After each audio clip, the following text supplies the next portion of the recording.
One of the most complex aspects of the Reformed Teacher's Pension Plan relates to eligibility for retirement and the salary formula used to calculate benefits. It is extremely important to understand that the traditional age service index rules have been maintained for teachers.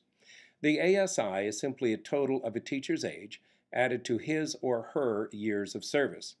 A 45-year-old teacher with 20 years experience has an ASI of 65.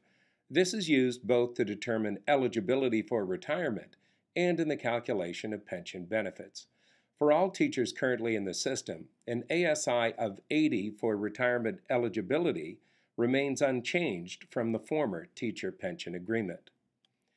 The Age Service Index will continue to provide the opportunity for early retirement, tied to a sliding scale of reductions in benefits. The lower your ASI when you retire, the larger the reduction. Under the previous system, there was no reduction in benefits when an ASI of 87 was reached.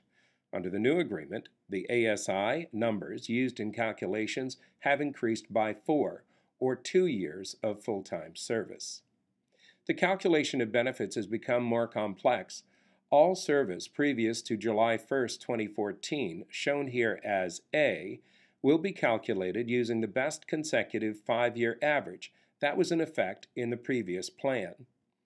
All future service will be calculated using a career average of only the years taught under the reformed plan.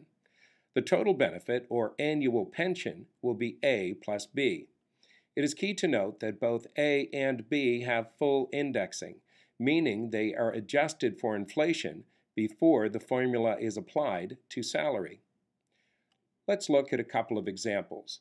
For Rita, we see a comparison of the calculation of benefits under the government's proposed shared risk model, Appendix B, and the reformed plan.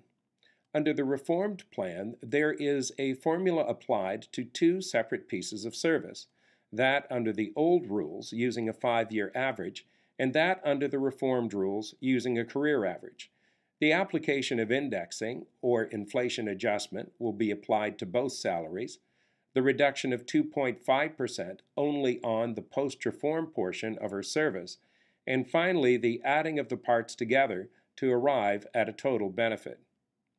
For Rachel, we make a similar comparison, except we see an example of a calculation for a mid-career teacher with a shorter career and with a larger number of years worked under the reformed plan.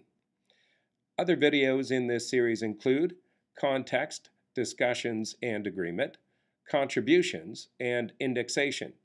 Teachers are also encouraged to attend NBTA pension seminars or to contact staff directly for individual advice at 452-1722.